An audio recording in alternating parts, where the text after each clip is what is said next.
sumamente importantes, fundamentales, que participan en estas reacciones de tipo inmunológicas. ¿Cuáles son esos elementos? El antígeno y el anticuerpo, ¿no es cierto? Antígenos pueden ser diversos, ¿no? Por ejemplo, una célula bacteriana, una proteína, un polisacárido, etcétera, ¿no? Un antígeno puede ser extraño, puede ser propio, ¿verdad?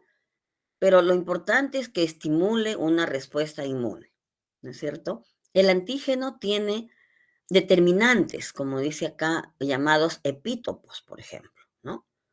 Y esos epítopos son los lugares donde se van a unir con los anticuerpos. Y acá el anticuerpo, este elemento también sumamente importante que se puede, digamos, o tiene sus partes, ¿no? Como por ejemplo una región FAB, y una región FC. Esta región FAB está conformada por dos regiones, ¿no? Una variable, que es esta, y una constante, ¿no es cierto? Esa región constante está formada no solamente por, o digamos, está conformada por las cadenas L, ¿no es cierto? Y las cadenas H conforman la región variable. Estas cadenas están unidas por puentes, ¿no? Generalmente estos puentes son de tipo disulfuro.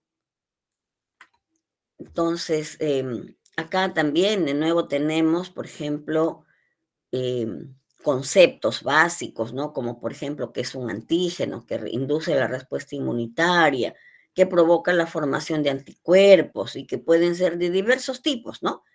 Desde lipopolisacáridos, glucolípidos, fimbrias, etcétera, ¿no? Tiene diferentes sitios de unión o de reconocimiento de los anticuerpos, un antígeno.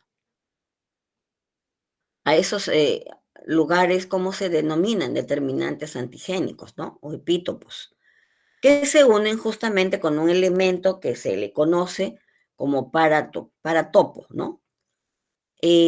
Estos antígenos y anticuerpos, cuando se unen, pueden llevar a cabo reacciones de tipo, de diversos tipos, ¿no? Esas, digamos, reacciones antígeno-anticuerpo pueden ser, por ejemplo, reacciones de aglutinación, de precipitación, de floculación, entre otras, ¿no? Bueno, esto ya lo estamos mencionando. En esta figura ven ustedes la dinámica de la respuesta humoral, o sea, de la producción de anticuerpos, ¿no? Eh, Primero tiene que entrar en contacto con un antígeno, ¿no? El organismo, y después empiezan a aparecer, pues, los primeros síntomas, ¿no? Cuando aparecen los primeros síntomas, miren, empieza a elevarse un anticuerpo. Ese anticuerpo es el anticuerpo tipo IgM. Acuérdense que estos anticuerpos, bueno, creo que todavía no lo hacen, ¿no? Estos anticuerpos tienen, los de tipo IgM, 10 lugares de unión para el antígeno. O sea, tienen mucha avidez por el antígeno. Entonces, en esta primera etapa de la infección hay fiebre, empieza todos los signos y síntomas. Pero a medida que pasa y transcurren los días, miren, la inmunoglobulina M, que es la primera que se formó, se le conoce también de respuesta em, primaria a la infección. Entonces, poco a poco va disminuyendo con el transcurso de los días y empieza a subir los niveles de la inmunoglobulina G, esta que está de color verde, ¿no? Y esta inmunoglobulina G es la que se mantiene por mucho tiempo, miren, y puede permanecer de por vida en muchos casos. Acá marca, en este otro línea, digamos, marca un segundo día de reinfección.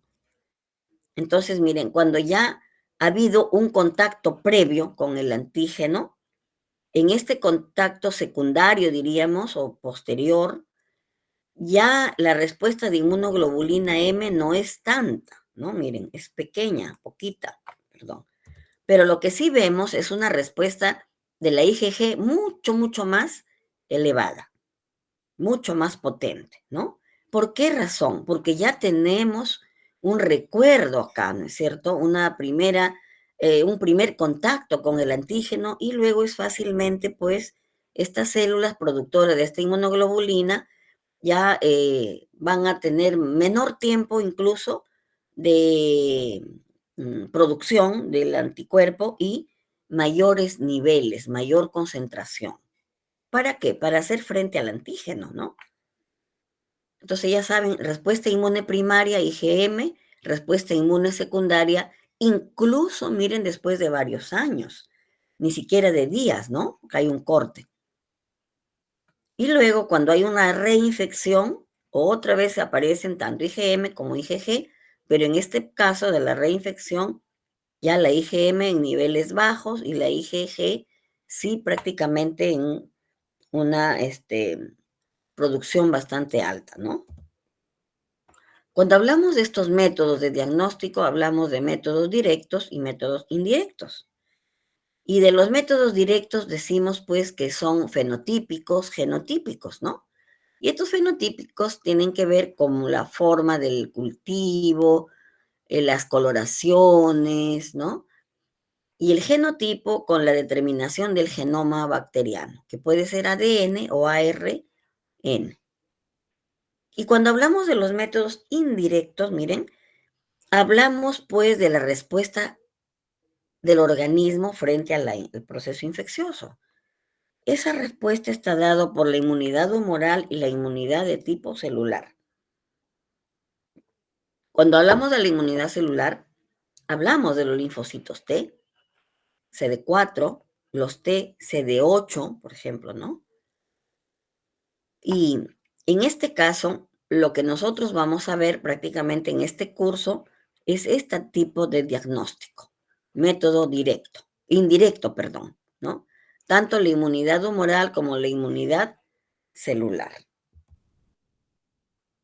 Existen algunos métodos, como por ejemplo la inmunofluorescencia indirecta, el ensayo inmunoenzimático o ELISA, el ensayo múltiple y la electroinmunotransferencia, ¿no?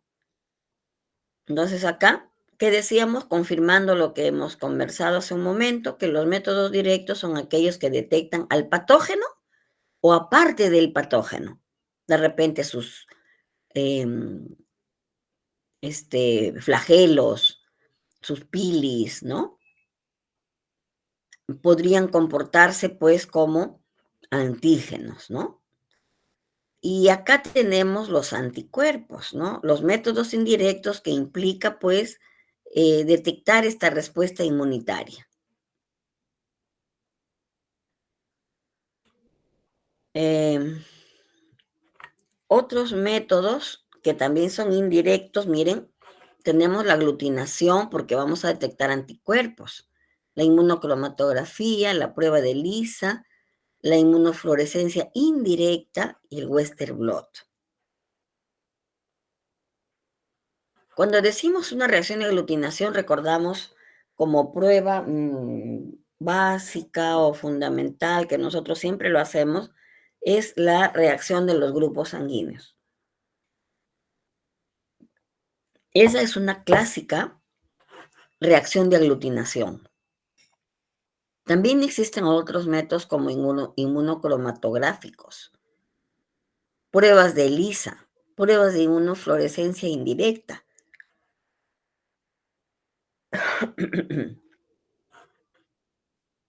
Acá como ejemplo de aglutinación tenemos el diagnóstico de brucelosis, de tifoidea, por ejemplo, ¿no? Entonces, miren, en la inmunocromatografía, que también está muy de moda y que prácticamente muchas enfermedades se detectan por este tipo de prueba, consiste pues en el soporte, un soporte de plástico y adentro hay una almohadilla que están prácticamente ahí en los elementos que participan acá, ¿no? Por ejemplo, en esta C de control, miren, siempre se va a teñir. ¿Esto qué significa? que el reactivo está trabajando en óptimas condiciones. Si no se pinta esta banda de control, eso significa que este reactivo de acá no vale, ¿no? Que hay que cambiarlo. Y acá tenemos inmunoglobulina G, inmunoglobulina M, que estaría positivo para ambos. Mire, esta es una prueba de COVID, ¿no? También existe una prueba llamada la prueba de ELISA, ¿no? Que tiene variantes inclusive. Y la inmunofluorescencia indirecta y el Western blot.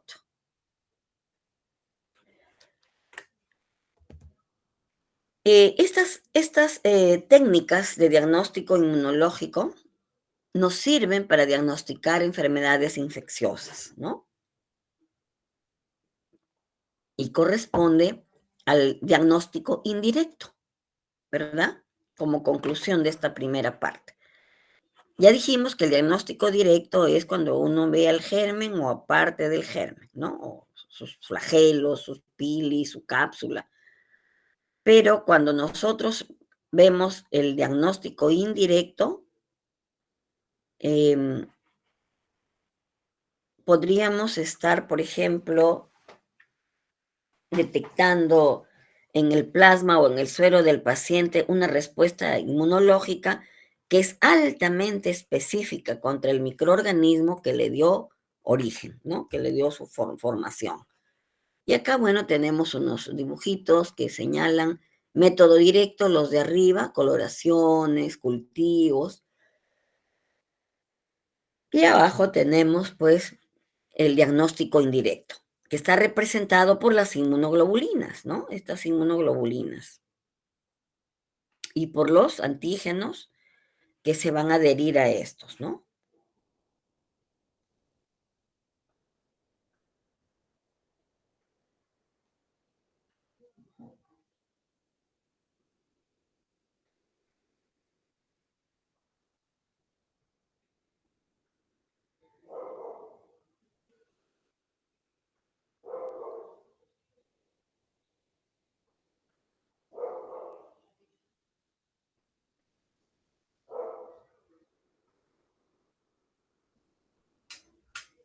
Ya, a ver, vamos a ver. No sé si lo logran ver o están muy pequeñas estas imágenes. Cuando hablamos de estas reacciones antígeno-anticuerpo, miren, ustedes hablamos de un sitio de unión en el anticuerpo que se llama esta región hipervariable, ¿no? Estos son los lugares donde se unen los antígenos cuando se ponen en contacto con estos anticuerpos. Y esta reacción, como les mencionaba, es altamente específica, ¿no? Entonces, miren, estas técnicas inmunológicas han ido evolucionando en el tiempo, ¿no? Y prácticamente de todas las enfermedades, o casi de todas, tenemos diagnóstico inmunológico, ¿no? Es importante también que se consideren la sensibilidad y la especificidad de estas técnicas. ¿Para qué? Como para hacer un diagnóstico temprano, ¿no? De la enfermedad. La aplicación de estas técnicas no solamente es en nivel del diagnóstico de enfermedades infecciosas, sino también para detectar enfermedades de tipo autoinmune. Miren,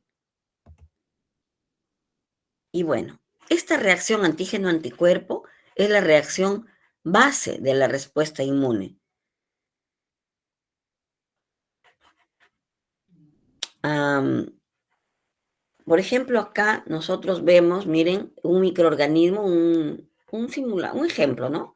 Y acá los anticuerpos correspondientes. ¿Qué va a ocurrir con estos anticuerpos y estos microorganismos? Estos microorganismos se unen, em, tratan de, digamos, mantenerse como para que entren en contacto con el anticuerpo, ¿no? Y solamente entrarán en contacto si encontraron un anticuerpo específico para ese antígeno. Si no, no hay forma de unión. Em, Acá abajo lo tenemos ya, miren, a los antígenos capturados ya prácticamente, envueltos por una reacción antígeno-anticuerpo. Acá se refiere a una aglutinación, por ejemplo, ¿no? tanto el anticuerpo como el antígeno, mejor dicho, el antígeno está en estado sólido, ¿no? Y los anticuerpos están en solución. Es una característica de la reacción de aglutinación. Como dice acá, esta reacción antígeno-anticuerpo es la base de la respuesta inmune, ¿no? Y se evidencia con la formación de un precipitado o aglutinación de partículas, ¿no? La unión entre macromoléculas se da por fuerzas débiles que disminuyen con la distancia, por ejemplo, puentes de hidrógeno. Em, entonces le decía, ¿no? Que estas pruebas existen varias, ¿no? Y las fuerzas que unen, por ejemplo, puentes de hidrógeno, Van der Waals, interacciones electrostáticas, fuerzas hidrofóbicas, ¿no? Y acá tenemos que estas pruebas son útiles para el diagnóstico de muchas enfermedades. Acá igualmente, miren en cuáles son los principios del diagnóstico inmunológico. Se basa en la respuesta inmune de dos tipos. Am, una es pues mediada por células y la otra es mediada por anticuerpos. Estas reacciones antígeno-anticuerpo se pueden utilizar em, ya sea para detectar antígenos, ¿no? Miren, la reacción antígeno-anticuerpo. Se desea antígenos para poder anticuerpos para poder detectar estos antígenos, ¿no? Si se disponen de anticuerpos específicos o anticuerpos, eh, si es que se disponen de antígenos purificados, ¿no? Esta reacción antígeno-anticuerpo entonces detecta antígenos si es que disponemos de anticuerpos específicos o detecta anticuerpos si es que disponemos de antígenos purificados. Estas dos afirmaciones constituyen la base de estas respuestas inmunológicas.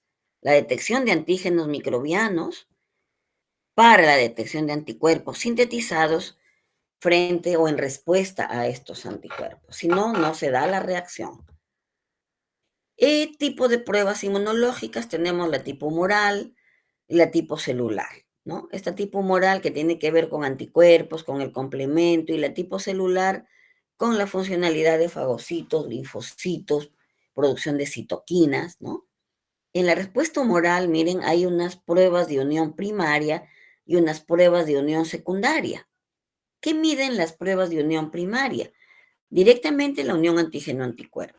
¿Y qué miden estas pruebas de unión secundaria? Los cambios físicos de la interacción antígeno-anticuerpo. Y unas pruebas terciarias, ¿no? Que miden el efecto protector de la respuesta inmunitaria. Entonces, tanto primarias, secundarias y terciarias, como respuesta humoral, ¿no es cierto? Estas reacciones primarias, como les estaba mencionando, se detectan midiendo la formación de inmunocomplejos, ¿no? O llamado también sistema indicador o marcador. Este tipo de reacciones están, por ejemplo, acá las reacciones de inmunofluorescencia, las de radioinmunoanálisis, las de enzimoinmunoanálisis, la Western blot, la inmunohistoquímica, la de metales pesados, inmunocromatografía, inmunomicroscopía electrónica, etcétera, etcétera. La combinación del antígeno y el anticuerpo con su indicador se llama un conjugado. Entonces, estos tipos de diagnóstico, ya sea directo o indirecto, miren, cuando se dice directo los tipos de diagnóstico, cuando detectan antígenos en las muestras. El antígeno puede ser un germen, puede ser parte de un germen, ¿no? Flagelos, su cápsula, en fin. Pero también pueden ser indirectos, cuando detectamos anticuerpos en el suero. Entonces, miren, a su vez, estas técnicas pueden ser también por el reactivo por el que emplean, en directos, indirectos, tipo sándwich y de competición. O sea, miren cuántas clasificaciones de estas técnicas que podrían clasificarse, ¿no? ¿Cómo se obtienen los anticuerpos para las técnicas inmunológicas? Generalmente pueden haber dos formas, ¿no? Una de tipo policlonal, que se obtiene inmunizando animales de experimentación con el antígeno que uno desea, y se obtiene el suero de este animalito que se ha inoculado, y allí nosotros vamos a encontrar los anticuerpos frente al antígeno con el cual se ha inoculado. Y monoclonales, miren, cuando los anticuerpos son producidos por un clon o grupo de células derivados de una célula única, ¿no? Esas características de estas, con características idénticas, ¿no? Y todas estas células monoclonales producen el mismo anticuerpo.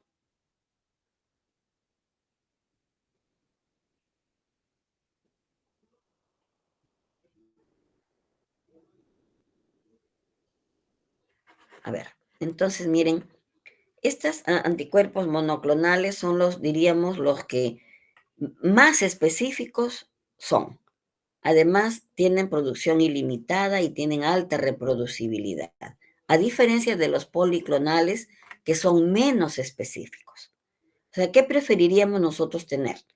Preferible anticuerpos monoclonales, sabiendo que estos son mucho más específicos, ¿no? Y bueno, acá están, miren, unos esquemitas de cómo se obtienen los anticuerpos policlonales. Se inocula un antígeno X a un animalito y después de un tiempo se obtienen anticuerpos. Estos anticuerpos no están seleccionados, ¿no? Están en bloque. Entonces, a estos se le llaman anticuerpos policlonales. En cambio, cuando son monoclonales, miren, se han extraído linfocitos, ¿no? A los cuales prácticamente se han fusionado con unas células del mieloma y luego han salido unas células híbridas. Y estas células híbridas, a su vez, se dividen en clones, miren, clon uno, clon 2, clon 3, con clon 4. Y cada una de estos clones van a producir anticuerpos. Y esos anticuerpos son los que se conocen como monoclonales. ¿Mm? Em, ¿Cómo se hace para que las inmunoglobulinas estén, digamos, activas, ¿no? Se hace el marcado de las inmunoglobulinas para que intervengan adecuadamente en esta reacción antígeno-anticuerpo. Por ejemplo, el marcado se hace con enzimas. Estas enzimas actúan sobre un sustrato, ¿no? Por ejemplo, ¿qué enzimas se utilizan? La beta-galactosidasa, la fosfatasa alcalina, la peroxidasa de rábano. Entonces, miren, acá tenemos nosotros un anticuerpo, ¿no? Esta estructura que está acá de color rojito. Acá está el antígeno y acá está una enzima. Esta enzima, diríamos que da o nos da como resultado un producto coloreado que se hace visible en la reacción. Si no hubiera esta enzima, prácticamente no se vería esta reacción, no sería visible, ¿no? Y tenemos estas tres enzimas que se pueden o que pueden actuar, diríamos, a ese nivel. La beta-galactosidasa, la fosfatasa alcalina, la peroxidasa de rábano. También existen algunas sustancias fluorescentes, ¿no? Que producen luz cuando son excitadas por una radiación, como por ejemplo el isotiocianato de fluoresceína. Miren, ese isotiocianato de fluoresceína se usa mucho en el laboratorio, ¿no?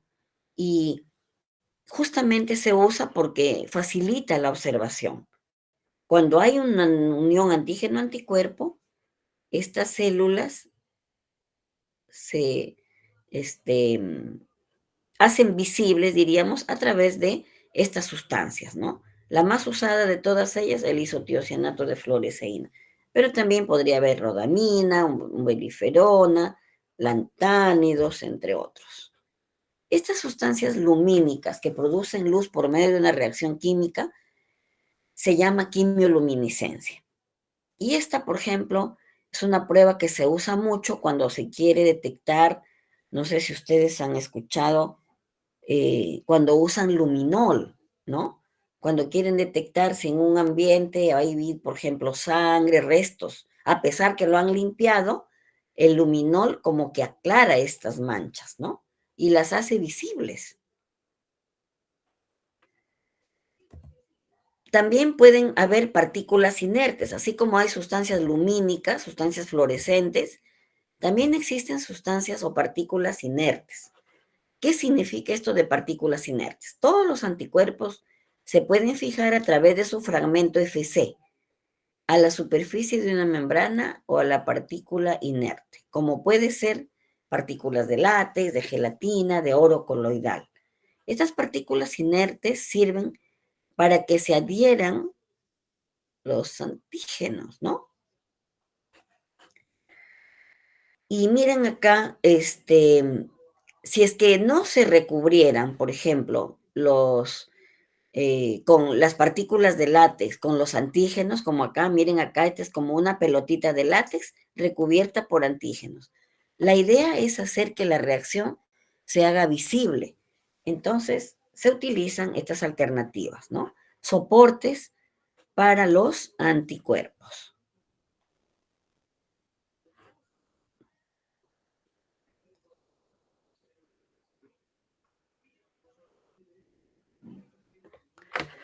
A ver. Las inmunoglobulinas marcadas, como dice acá, sirven para detectar tanto antígenos como anticuerpos. Si no se usara este soporte, este circulito, por ejemplo, que sirve como soporte para los anticuerpos, no se haría visible la reacción. Esa es la idea de usar partículas inertes para que estos anticuerpos se fijen a través de su fragmento Fc y puedan ser visibles, ¿no? Estas inmunoglobulinas marcadas sirven para detectar tanto antígenos como otros anticuerpos. Esta es una técnica de la inmunofluorescencia. Entonces, ¿en qué consiste esta técnica de inmunofluorescencia? Miren, esta es otra prueba inmunológica, ¿no? En la cual intervienen antígenos y anticuerpos. Se utilizan anticuerpos marcados o conjugados con colorantes fluorescentes o fluorocromos, ¿no? Esta ya dijimos que es la fluoresceína o la rodamina como indicadores, ¿no? Y se utiliza luz ultravioleta, claro, a través de un microscopio de fluorescencia, por ejemplo, en el cual se coloca la lámina portaobjeto donde tenemos el soporte de estos elementos, ¿no? O ahí se lleva a cabo la reacción y la observamos con el microscopio de luz ultravioleta, ¿no? O el de fluorescencia. El fluorocromo emite una luz visible, verde o naranja o rojo, dependiendo del fluorocromo que se haya utilizado. La inmunofluorescencia directa es una prueba que detecta antígenos en células bacterianas, bacterias, tejidos, heces, cultivos celulares. Antígenos.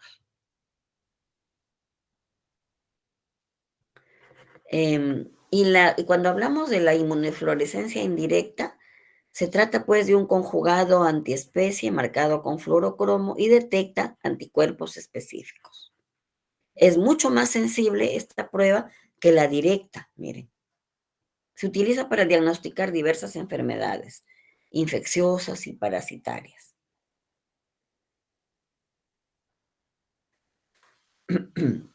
Permite titular el suero también, ¿no? Haciendo diluciones de este suero, determinando cuál es la dilución o la última dilución en la que se aprecia la fluorescencia, ¿no?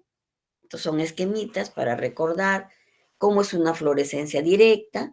Utilizan anticuerpos marcados con sustancias fluorescentes. Miren aquí, esta circulito verde con destellos amarillos representa pues al isotiocianato de fluoresceína.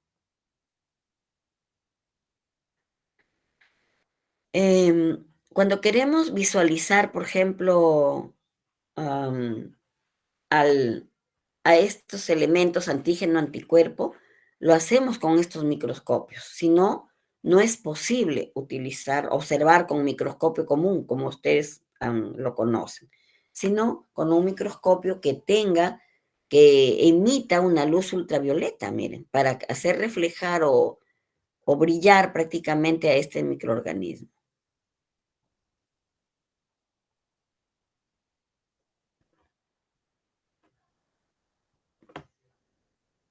A ver, vamos a ver. Y acá en esta técnica de la inmunofluorescencia indirecta, miren, ¿qué se utiliza? Se utiliza un anticuerpo marcado contra el primer anticuerpo, o sea, un antianticuerpo. Miren, este es un anticuerpo primario. Luego se utiliza un anticuerpo contra este anticuerpo, pero a su vez este debe ser marcado. A este anticuerpo se le llama anticuerpo secundario y es la única forma como podemos hacer visible esta reacción. ¿Y por qué se llama indirecta? ¿No es cierto? Esta prueba es indirecta porque va a detectar justamente eh, antígenos, ¿no? Con anticuerpos específicos, no marcados. En este caso, igualmente, este es un esquema donde acá hay un anticuerpo primario, este de color verde, está unido al antígeno que está en el soporte, ¿no? De la lámina, y a la vez este se adhiere a este un elemento, diríamos, ¿no? Que está marcado también y que ese tipo de marcación hace posible que se vean acá las muestras floreciendo.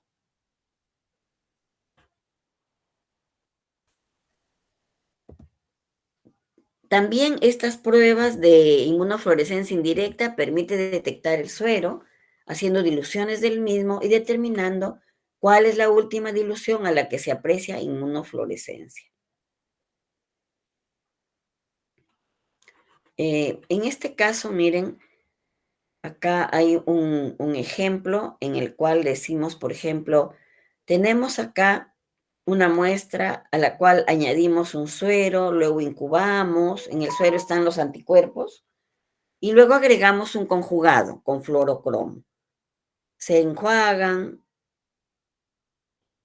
y se observan, ¿no? Acá está simulando las diluciones, uno en 10, uno en 50, uno en 250, uno en 1250. ¿Qué tipo de técnicas emplean marcadores? Por ejemplo, la prueba de ELISA. ¿Quiénes actúan acá como marcadores? Las enzimas, ¿no? Ya dijimos qué enzimas hay.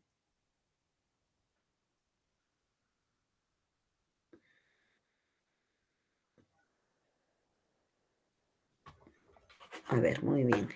En este caso, miren, se utilizan estas técnicas para detectar y cuantificar anticuerpos y antígenos, utilizando para ello unas placas de poliestireno con múltiples pocillos, que se tapizan con el antígeno si queremos detectar anticuerpos, o se tapizan con los anticuerpos si queremos detectar el opuesto, que es el antígeno. Esas reacciones se revelan añadiendo un sustrato. ¿Contra quién? ¿Sustrato de quién? De la enzima que está ahí, digamos, en observación, ¿no? Y cuando se junta la enzima con el sustrato, dan lugar a una coloración visible. Am, Esos colores que pueden dar, por ejemplo, pueden ser amarillo, azul, y se cuantifica, ¿no? Con la intensidad de color se intensifica. A más intensidad de color, más positiva la reacción. En este caso se utiliza pues un colorímetro, ¿no? Un lector de lisa, también se le conoce. Bueno, esta no se ve muy bien, dice enzima inmunoanálisis. En primer lugar hay unión del antígeno, miren.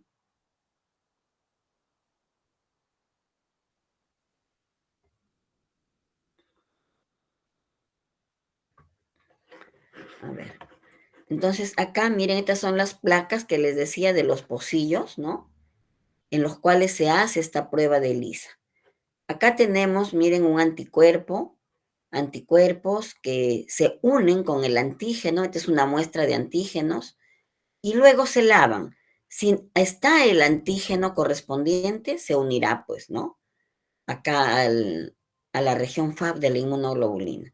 Pero si no estuviera, prácticamente esa reacción es negativa, ¿no? Acá está simulando que realmente sí existen esos tipos de antígenos, ¿no? Y que al momento de unirse, prácticamente se desarrolla todo el sistema em, de esta prueba, ¿no? Y la lectura se realiza justamente observando la reacción de color. Claro, una cosa es a la vista, a simple vista, y otra cosa es ya por métodos que están ya prácticamente estandarizados, ¿no? Bueno, acá tenemos otro tipo de ELISA. Esta técnica de ELISA,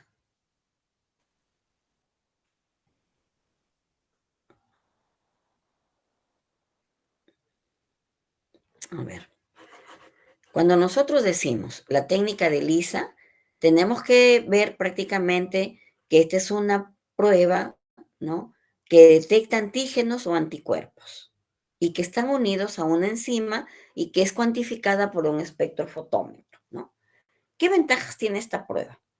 Es una prueba de alta sensibilidad y especificidad, es cuantitativa, es cualitativa, ¿no es cierto? Es económica, se dice, bueno, que se utiliza, por ejemplo, plaquitas que pueden detectar hasta 96 muestras, ¿no? En cambio, la otra es prácticamente, este, tiene limitaciones, ¿no? Por ejemplo, si está positivo, el, como muestra, diríamos, por ejemplo, depende del tipo de anticuerpo evaluado, ¿no? A menos que se evalúe presencia de antígenos en la muestra. ¿Cuál es la dificultad que existe aquí con esta prueba? De detectar anticuerpos en pacientes con alguna inmunodeficiencia. ¿Nadie? A ver. En este caso, miren las limitaciones que existen de esta técnica de ELISA, si bien es cierto, tiene sus ventajas, pero depende del anticuerpo evaluado, a menos que se evalúe presencia de antígenos en la muestra problema. Dificultad de detección de anticuerpos en pacientes que tienen alguna inmunodeficiencia, ¿no? Igualmente, las fases de la técnica de ELISA, una primera es la unión del antígeno o anticuerpo a los pocillos de la placa, el otro es lavado, el tercer es bloqueo, el cuarto viene la muestra, perdón, antígeno anticuerpo, viene un lavado, viene otro anticuerpo secundario conjugado con una enzima. Y por acá lo vemos nosotros el esquema. Y luego viene un lavado, ¿no? Y se, digamos, lee, se realiza la lectura en un equipo de ELISA, ¿no? El ELISA indirecto, igualmente, en este caso lo que se hace es tener el pocillo cubiertos con antígenos. A ver, acá tenemos nosotros un primer lavado, agregamos el anticuerpo específico que queremos medir, hay un segundo lavado y así, ¿no? Cada vez, digamos,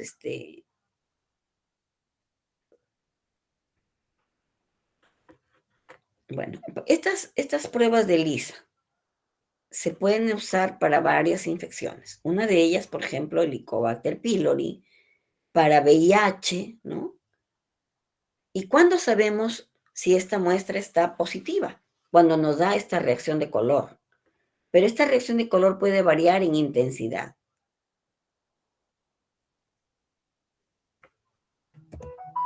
Tenemos un ELISA sándwich, también otra técnica en la cual prácticamente ahí lo que se ve es que se ha usado anticuerpos que recubren el pozo, el antígeno que queremos medir, el lavado, se coloca otro anticuerpo marcado con una enzima para unirse a estos antígenos.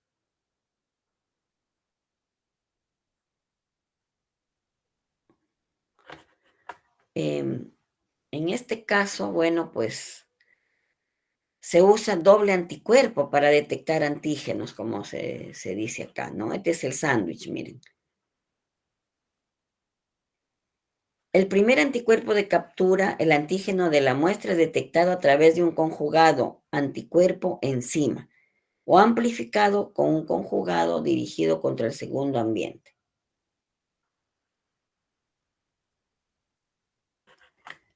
Más allá acá. O otra variante, ELISA competitivo.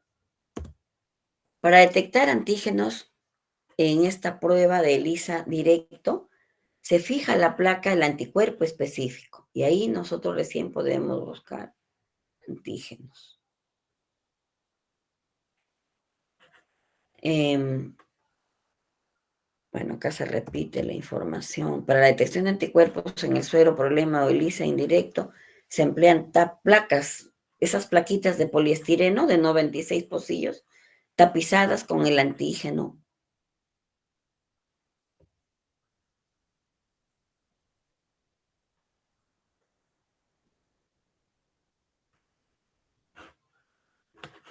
A ver, vamos a ver.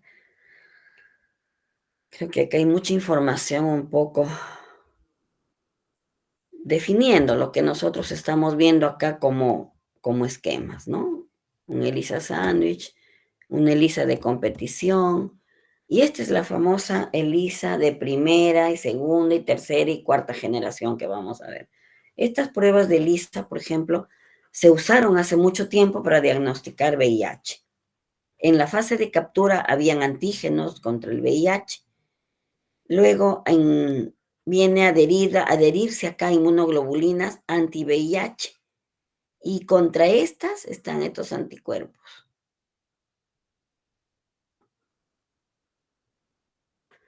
Em, ¿Qué pasa con esta ELISA de primera generación? ¿Qué elementos intervienen? Aparte del antígeno del VIH. Intervienen inmunoglobulina G anti-VIH1 en el lugar donde dice marcador y donde está en la fase de detección se utiliza anticuerpos contra la inmunoglobulina G conjugados.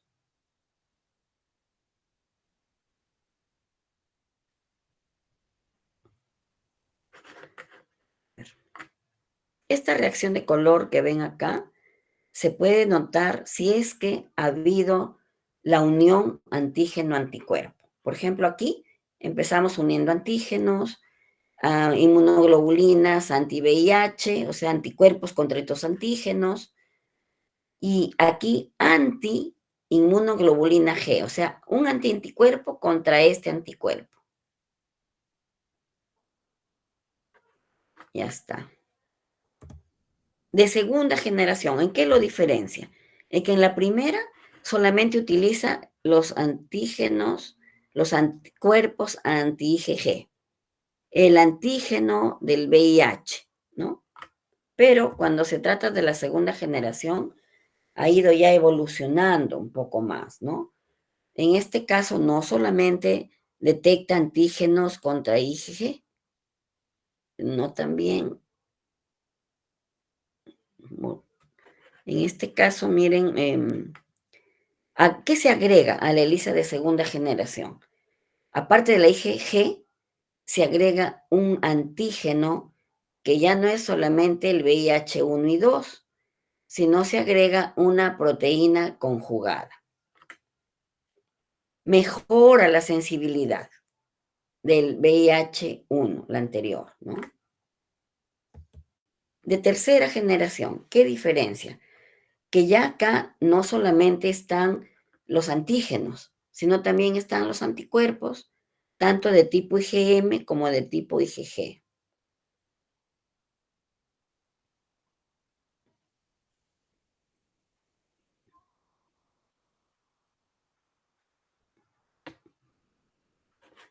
A ver, en este caso, chicos, miren, la diferencia es que ya detectamos IgM e IgG y la reacción, digamos, es mucho mejor, ¿no? Es más temprana. Y por último, la de cuarta generación, que no solamente detecta el antígeno, antígenos VH1, VH2, sino también esta, digamos, proteína, la P24, que es un antígeno viral que se detecta en la etapa temprana de la enfermedad. O sea, ¿qué es lo que a nosotros nos interesa, por ejemplo, de estas enfermedades? Detectarlos oportunamente, ¿no? Y a medida que se van mejorando estas técnicas, también va mejorando el diagnóstico o la detección. Entonces, la cuarta generación ya no hay quinta, por si acaso, cuarta. Se trata de usar, de que usa, mejor dicho, el antígeno VIH1, VIH2, anticuerpos, ¿no? Anticuerpos virales, perdón, antígenos virales como la P24 y anticuerpos como la IgM y la IgG. Entonces, vuelvo a repetir, cuando hablamos de la cuarta generación, a diferencia de la tercera, si ustedes se dan cuenta, cada una ha ido evolucionando, ¿no? Poco a poco. ¿Qué ocurre en este caso? Detectamos antígeno P24. Detectamos,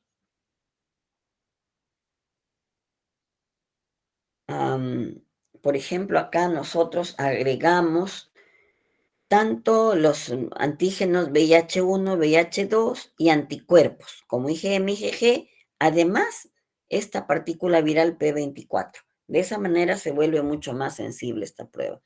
Y el Western blot. Cuando hablamos del Western blot o inmunoblot o electrotransferencia, se utiliza para detectar proteínas específicas, ¿no? ¿Cuáles son las etapas? Primero, separación por tamaño de las proteínas. Para eso se usa electroforesis en gel, para separar las proteínas de la muestra según el peso molecular, la estructura y la hidrofobicidad. Además, otro punto es la transferencia a un soporte sólido o membrana de nitrocelulosa. ¿Y ahora qué pasa con se visualizan ya las proteínas, miren, mediante la marcación de anticuerpos primarios o secundarios? La unión antígeno-anticuerpo se detecta por actividad enzimática.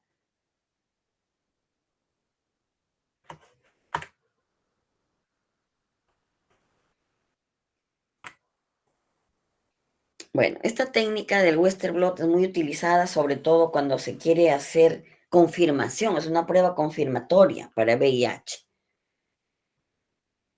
Si puede salir con el ISA positivo, a lo mejor, claro. Entonces, miren, esta prueba de Western blot es mucho más sensible que las otras que hemos visto, ¿no? Es un sistema rápido, sensible para detectar y caracterizar proteínas y se basa en la especificidad del reconocimiento entre antígeno y anticuerpo, como siempre, como toda reacción inmunológica. ¿Qué implica? Primero, separación de las proteínas por electroforesis y luego una transferencia cuantitativa e irreversible a una membrana, ¿no? Estos antígenos se han transferido a la membrana y son reconocidos por anticuerpos monoclonales.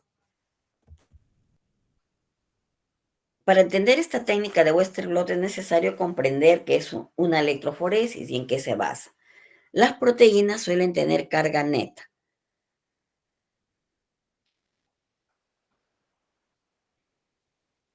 Ujú. Creo que esto lo vamos a pasar porque son como que los pasos, ¿no? Las separaciones electroforéticas se realizan casi siempre con soportes sólidos, ¿no? Especialmente en una mezcla de proteínas.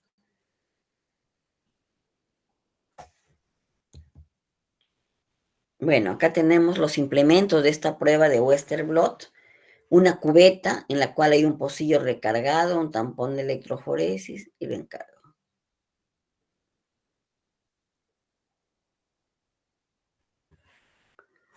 Ya. A ver, acá tenemos, por ejemplo, estos sistemas que utilizan para la electroforesis y las bandas corren, miren, de acuerdo a su peso molecular. Las más livianitas se van más rápido abajo, al fondo, y las más pesaditas quedan acá arriba, ¿no? Claro, como dice acá, las bandas más pequeñas, más finas, como estas de acá, ¿no? Miren estas, equivalen a menor cantidad de proteínas.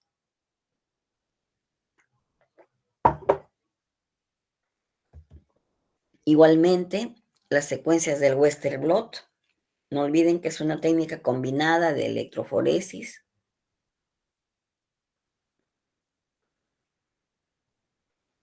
Ya. En el paso uno del Western blot, miren cuál es. Electroforesis de las muestras de proteínas. Para eso las proteínas se desnaturalizan con calor, con SDS y sustancias como beta-mercaptoetanol.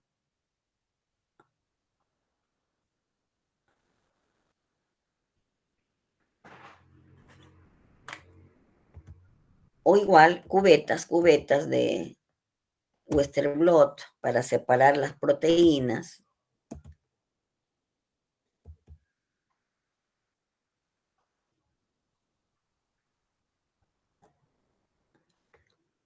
Maldito, estas técnicas una tras otra. Los pasos que se llevan a cabo, por ejemplo, para incubar estas muestras, ¿no? Incubación con anticuerpos específicos, revelado y análisis. El gel, por ejemplo, ya se separó, lo tiñeron con azul de comasí. Y miren cómo salió, ¿no? Miren cómo está acá. Diversas bandas.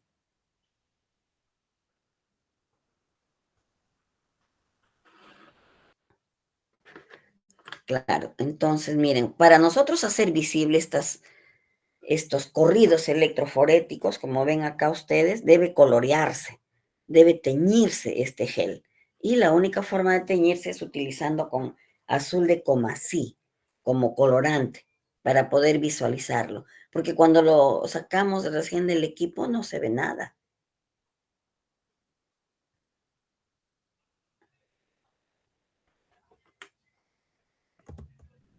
Bueno, otra vez la secuencia del Western blot. Separación, transferencia, coloración, visualización. Y acá están las bandas, ¿no? Un ejemplo para VIH en este lado. Y acá tenemos Western blot para cisticercosis.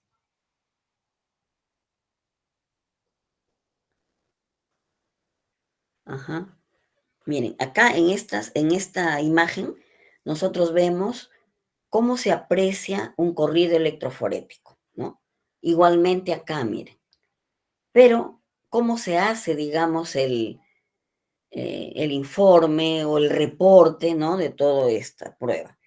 Por ejemplo, aquí es el control, ¿no? La primera. Eso quiere decir que cualquier germen se atasca ahí, ¿no es cierto?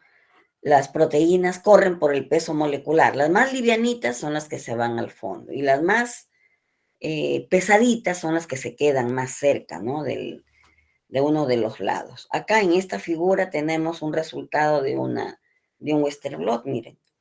¿Y cómo se hace entonces? Se comparan las,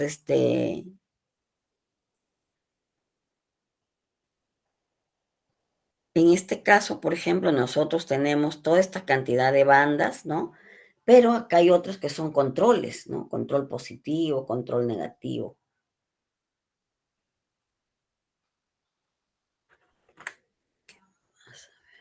Cuando nosotros hacemos la lectura, ¿no? Miren de esta muestra, siempre se compara el resultado que tenemos nosotros con el anterior, digamos, docente, ¿no? En este caso, las primeras, por ejemplo, son bandas que se pueden considerar como patrones, como negativos, ¿no? Acá, en esta. Y acá algunas bandas como la 43, la 29, la 14.3, la 6.2.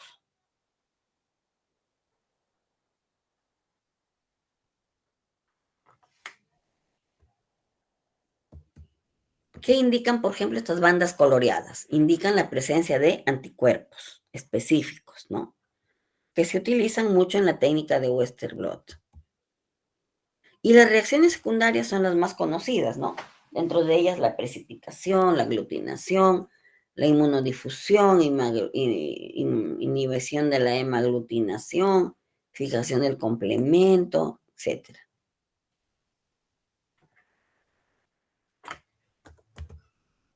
¿Cuándo ocurre precipitación? La reacción de precipitación ocurre cuando el antígeno está soluble y se emplea, digamos, como para detectar cualitativa y cuantitativamente los anticuerpos. Se hace una inmunoprecipitación en medio líquido o en medio sólido, ¿no? ¿Cuándo se hace en medio sólido? Por ejemplo, en placas de agar o de agarosa, ¿no? En el cual se hacen pocillos y en uno se pone la muestra de antígeno y en el otro la muestra de anticuerpos.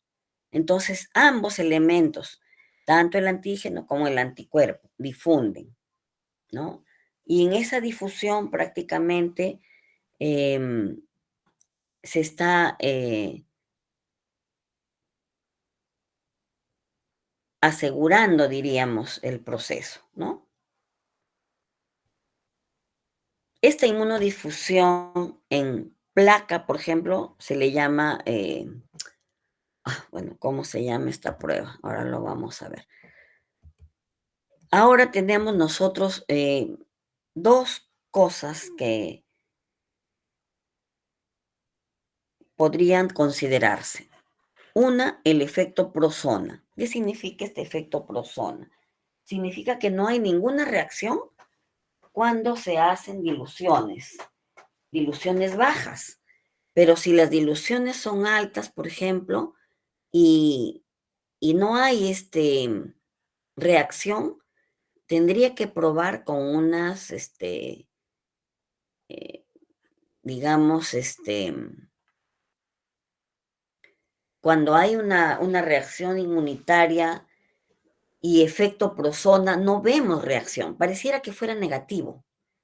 Negativo, negativo, pero no es tan negativo. Lo que pasa es que hay mucha concentración de anticuerpos y esos anticuerpos no dejan que sea visible la reacción. Entonces, cuando se diluye esta muestra, recién aparecerá pues la reacción.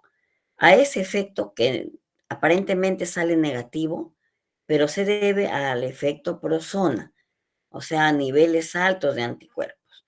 Y la zona de equivalencia es cuando tanto el antígeno como el anticuerpo se encuentran formando complejos inmunes, ¿no?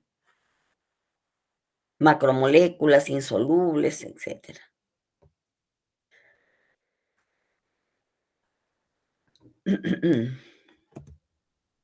Otra reacción, la reacción de precipitación, ¿no? Estas pruebas miden también cantidad de antígenos o de anticuerpos. Eh, y de acuerdo a la cantidad de estos elementos, pues se dará la precipitación, ¿no? Visible, sobre todo, ¿no? Visible, formando complejos antígeno-anticuerpo dentro de un gel de agarosa.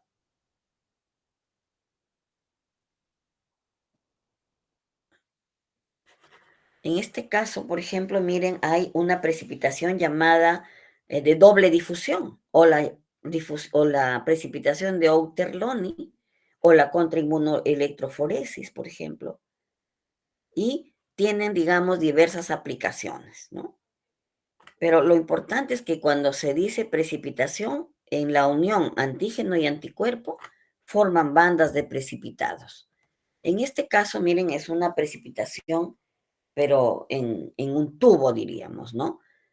¿Qué ocurre cuando hay? Miren, acá tenemos anticuerpos, son estos verdecitos. Tenemos el anillo de precipitación en el centro donde hay unión de antígeno y anticuerpo. Y acá arriba tenemos antígenos, ¿no? Antígenos, anticuerpos abajo y el anillo de precipitado. Pero ¿qué ocurre acá? Acá lo que estamos viendo, si ustedes se dan cuenta, es exceso de antígenos. Mucho, mucho antígeno. Cuando hay un exceso de antígeno, a veces también la reacción no se hace visible. O cuando hay un exceso de anticuerpo, la reacción tampoco se lleva a cabo. Pero cuando están en equivalencia, o sea, tantas moléculas de anticuerpos, tantas moléculas de antígeno, sí se lleva a cabo esta reacción de precipitación. tenemos acá también ese ejemplo de la precipitación en gel, en agarosa, ¿no? Los sueros son sembrados en el orificio del gel, miren acá, se hacen orificios en una placa, perdón, lámina portaobjetos, se coloca, pues, digamos, el material para poder hacer la reacción, que en este caso es gel, ¿no? Agar noble le llaman como soporte, y luego se colocan los sueros que se van a probar, ¿no? Miren, ¿qué más se hace? En este caso, se espera que dé la reacción, ¿no es cierto? Y cuando hay positividad en estas pruebas, va a haber bandas de precipitados. En la unión entre el antígeno y los anticuerpos que están acá presentes, va a haber bandas de precipitado. Y acá lo tenemos como un ejemplo, miren, en este caso, de las inmunoglobulinas. Es un corrido electroforético que se hace de las inmunoglobulinas de un paciente.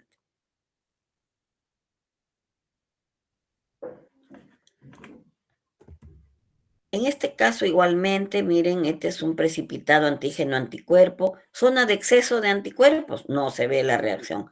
Zona de exceso de antígeno, tampoco. ¿Dónde se ve? En donde hay equivalencia de antígenos y anticuerpos. Ahí es donde se ve esa reacción.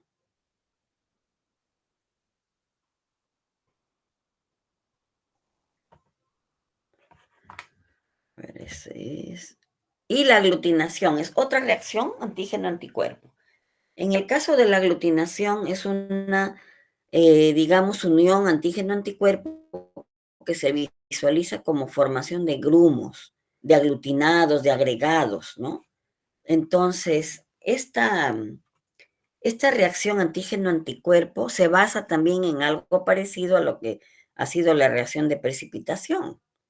Pero ¿dónde está la diferencia, miren, entre estas dos reacciones?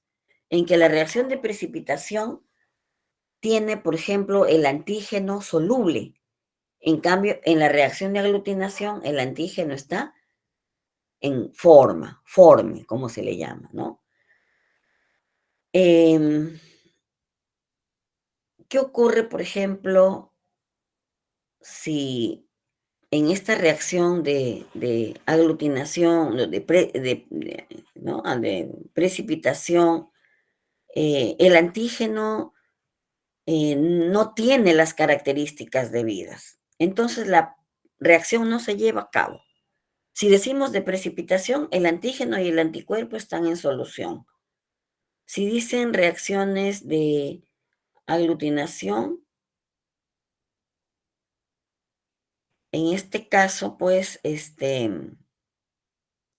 ni antígeno ni anticuerpo estarían, digamos, visibles, ¿no? Los principios físico-químicos que rigen, diríamos, estos aglutinados son únicos, ¿no? Tanto para un tipo de reacción como para la otra. Entonces, ¿cuándo lo podríamos ver visibles? Cuando existe una equivalencia entre antígenos y anticuerpos. Es allí donde se hace visible la reacción. Y no se olviden que las características de una reacción de aglutinación es que su antígeno está particulado y los anticuerpos obviamente en el suero de un paciente, ¿no? En cambio, en la reacción de precipitación, ambos, tanto el antígeno como el anticuerpo, están en solución.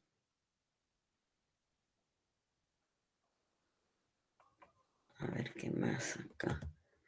Esta reacción de aglutinación son pruebas bastante sencillas de realizar, no requieren de mucho equipamiento, pero a pesar de eso tienen sus desventajas. ¿Cuáles son? Menor sensibilidad que otras reacciones, ¿no? Mucho más efectivas, mucho más favorables, diríamos, son las pruebas de ELISA o de inmunofluorescencia indirecta.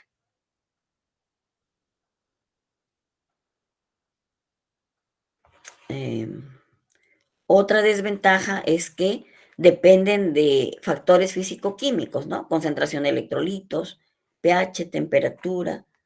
tiempo de reacción. Y acá tenemos unos esquemas de la reacción de aglutinación.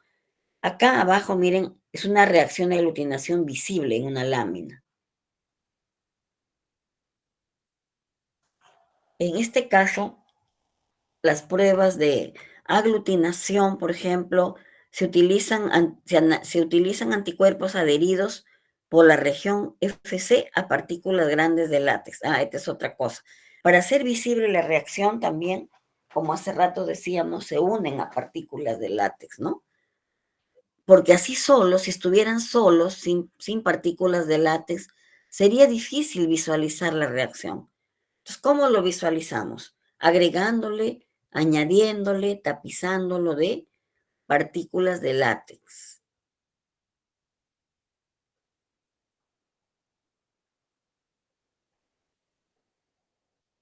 Ujú.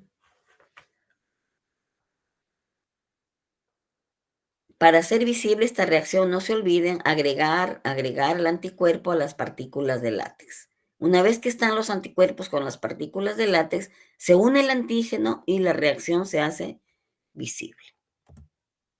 Igualmente acá, las reacciones de aglutinación se pueden llevar ya sea en portaobjetos, ya sea en tubos de ensayo, en placas de microtitulación, etcétera, ¿no? Se prepara una suspensión del antígeno, que es un microorganismo, y se enfrenta, pues, a las suspensiones del suero del paciente. Si hay anticuerpos, ¿qué va a ocurrir?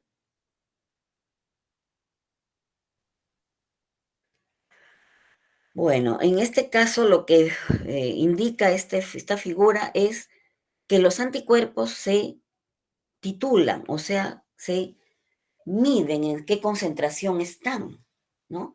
¿Y por qué es importante hacer esa titulación de anticuerpos?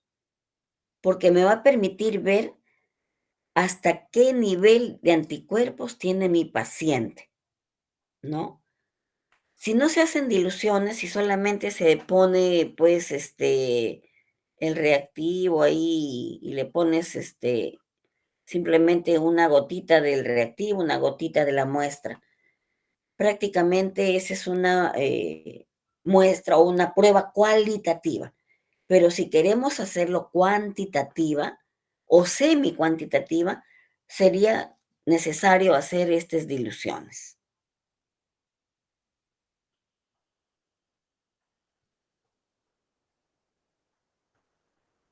A ver. Y bueno, acá igualmente en los pocillos del patrón es diferente. Un sedimento amplio, granulado, es una reacción positiva. No se ve muy bien acá. Para cuantificar los anticuerpos en cada tubo o pocillo se realizan diluciones del suero. A eso se refiere, ¿no? Cuantificar. Diluir el suero y luego hacer la cuantificación.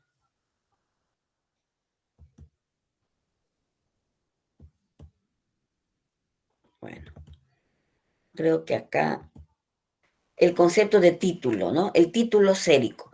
Cuando hablamos de un título, hablamos de un nivel, de una concentración de anticuerpos, lo que decíamos acá, ¿no? El título de anticuerpos es la dilución más alta del suero a la que se detecta una prueba positiva de aglutinación. Ejemplo, si mi paciente tiene un título, por ejemplo, 1/4, quiere decir que en 1/4 del suero diluido está ocurriendo todavía reacción de aglutinación. ¿Qué ocurre si mi suero tiene una dilución de 1/16? ¿En dónde voy a tener más anticuerpos? ¿Qué dicen, chicos? ¿Están durmiendo ya? ¿Qué horas son? Ups, las 11 ya. ¿Mm?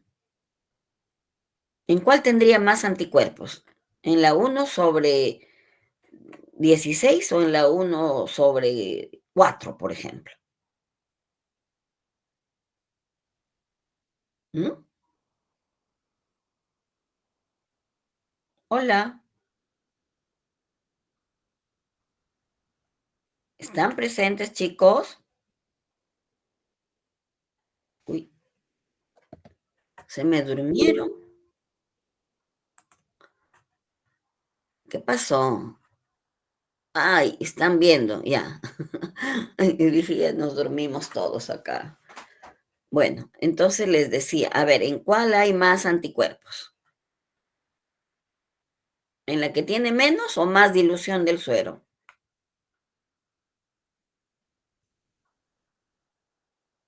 ¿Mm?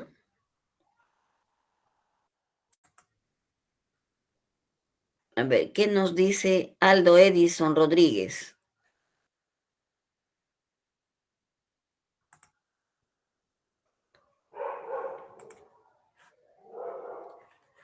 Uy, chicos, ¿qué pasó? ¿Están muditos? ¿Mm? Ya vamos terminando ya. Ahorita vamos a terminar. A ver, quiero ver. Ah, ya falta poquito. Entonces, ¿qué es el título sérico? A ver, chicos.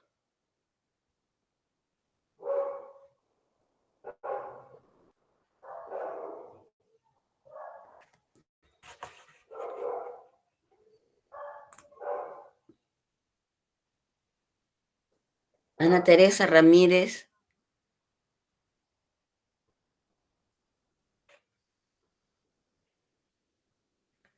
Bárbara, Antonella. Uy, nadie. Edward Joel, Emerson. Al menos tú contéstame, hijo. Emerson. Sí, doctora, buenas noches. Ay, ya se me durmieron todos.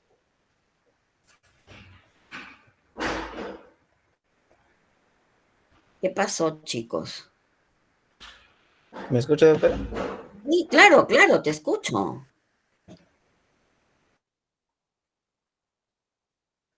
A ver, Emerson, el ejemplo que yo les daba. O me escuchan o no me escuchan, tal vez. Estoy hablando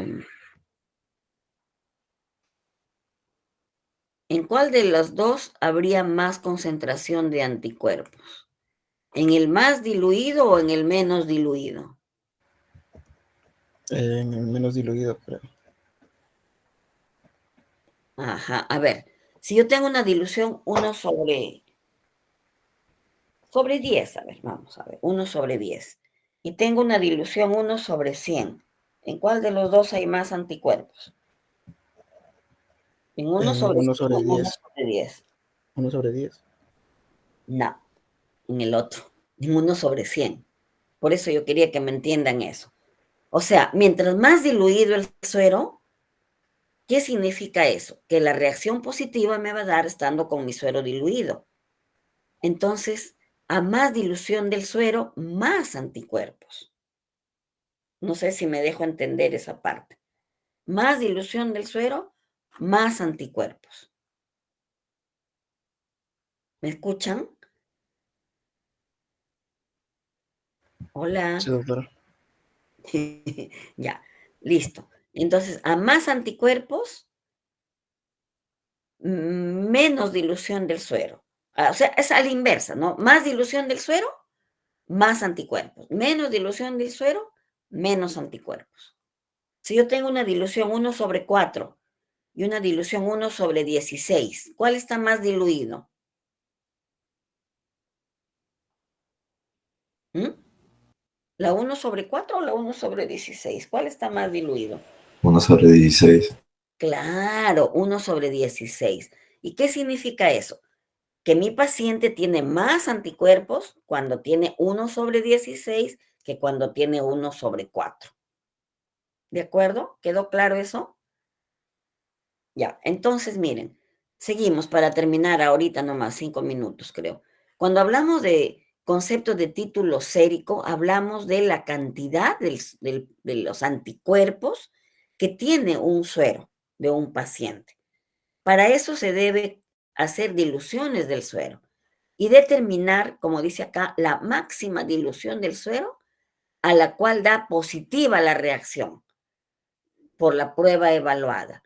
En otras palabras, si yo tengo diluciones variadas, uno sobre 4, uno sobre 8, uno sobre 16, etcétera, etcétera, y me da positivo uno sobre 4, me da positivo uno sobre 8, me da positivo uno sobre 16. todos me dan positivos, pero yo quiero saber cuánto de anticuerpos tengo. Para eso diluyo, ¿no? Esa dilución me permite saber si a la 1/16 me aglutina la muestra, aglutina, muy bien. Y a la 1/4 también aglutina, perfecto. Pero si yo voy una dilución más, suponte que hago 1/32 y ya no aglutina, ¿cuál es mi dilución que voy a tomar en cuenta?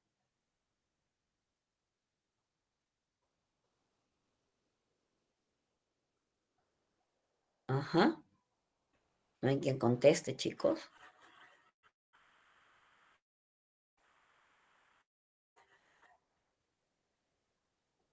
Puede repetir, doctora. ¿Ah? Puede repetir. Ya, les decía, si yo tengo un título, 1/4, que me sale positivo, 1/16, que me sale positiva la reacción, pero yo tengo un título 1/32, que me sale negativa. ¿Cuál es mi título de anticuerpos de ese paciente? 1/4 positivo, 1/16 positivo, 1/32 negativo. ¿Cuál es mi título? 1/16. 16. Claro, 1/16. Entonces, los anticuerpos que tiene ese paciente son 1/16, esa dilución, ¿no? ¿Y para qué me sirve titular? Por eso, acá el concepto de título sérico me sirve para evaluar, por ejemplo, el proceso, el progreso de una enfermedad. Si estoy recibiendo tratamiento para sífilis, supongamos, una enfermedad, y me van a medir mi suero, cuánto de anticuerpos tengo cada vez que hacen mi control, ¿ya? Entonces, ¿qué significa eso? Pues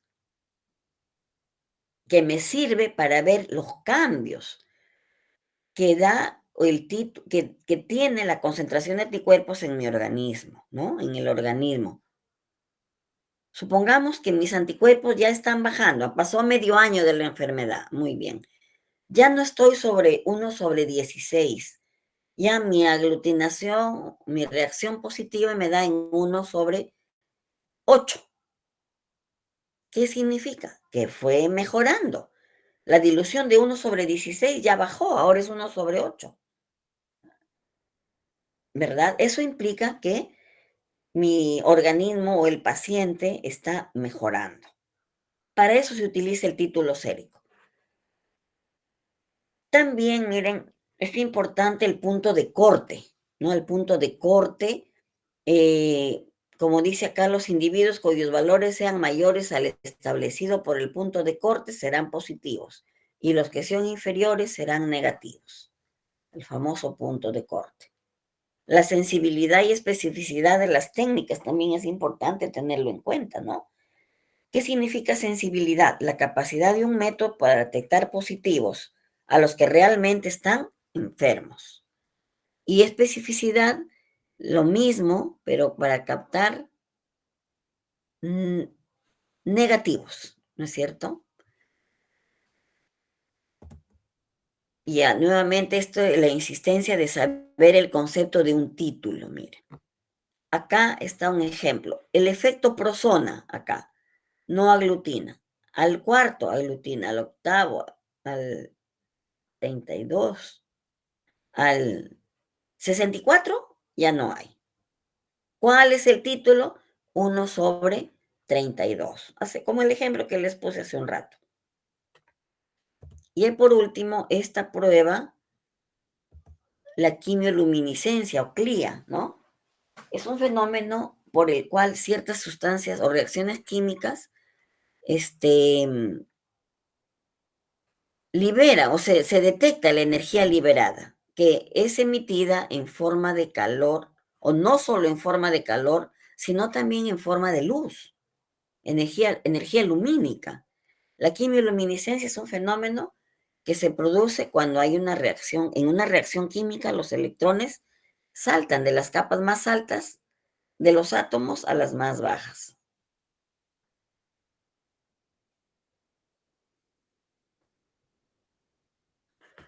A ver, ¿qué más? Esta quimioluminiscencia es un fenómeno que se produce cuando se da la reacción química, los electrones saltan a las capas más altas de los átomos, de las capas más altas a las más bajas.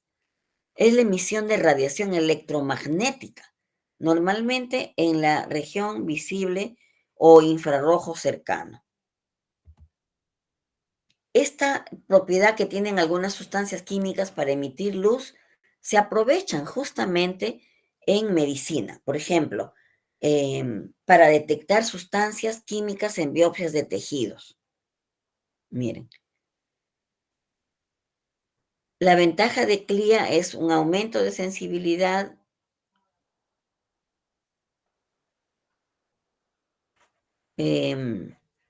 Las luciérnagas, miren, las luciérnagas tienen de manera natural, ¿no es cierto?, la quimioluminiscencia, la luminiscencia, ¿no?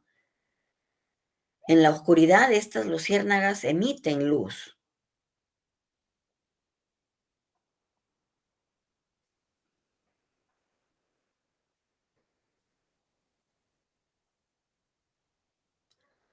Pero vamos a ver. Esta prueba CLIA, que es el que estamos mirando acá, o quimioluminiscencia, es una prueba más sensible, ¿no?, que las otras anteriores que hemos visto. Detecta las concentraciones del analito más bajo y de tal manera que detecta también tempranamente la enfermedad. Esa es la ventaja de esta última técnica, ¿no?, la quimioluminiscencia. Y miren, hasta las luciérnagas lo tienen, ¿no? En la oscuridad estas luciérnagas vuelan emitiendo su luz. Ahí está la quimioluminiscencia.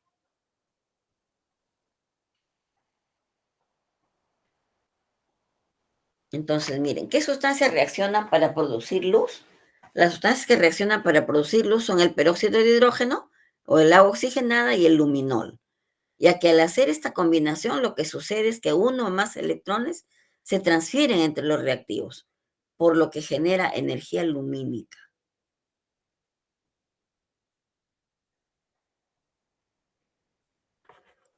¿Para qué sirve la prueba entonces? Miren, en medicina forense, por ejemplo, para detectar rastros de sangre, pólvora, tejidos, pigmentos, ¿no? Su objetivo es dar un punto de vista científico, por ejemplo, para esclarecer hechos delictivos, ¿no? También para detectar sustancias químicas en tejidos.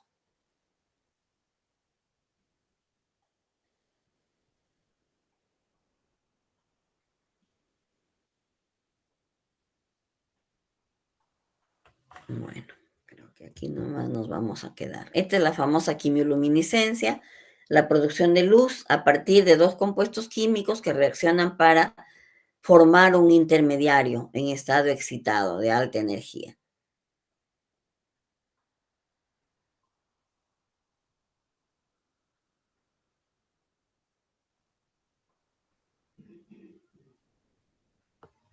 Ujú. Entonces acá el concepto de quimioluminiscencia, producción de luz a partir de dos compuestos químicos cuando estos reaccionan para formar un estado intermediario excitado de alta energía, que se desexcita liberando parte de su energía como fotones de luz para alcanzar su estado fundamental. La quimioluminiscencia en inmunología, miren, se basa en la interacción antígeno-anticuerpo. Dependiendo del tipo de ensayo a desarrollar, emitirá una señal de luz directa o inversamente proporcional a la concentración de las moléculas de interés.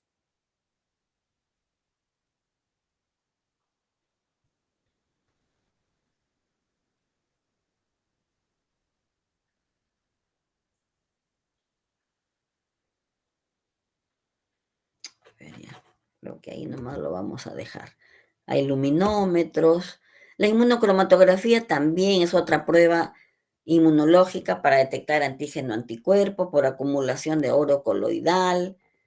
Ejemplo, se utiliza para diagnóstico de VIH, de COVID, de Helicobacter, de clamidia y de muchas enfermedades, ¿no? Y ahí tenemos esquemas de péptidos recombinantes. Y bueno, ya terminó su padecimiento, chicos. No sé si tienen algún comentario.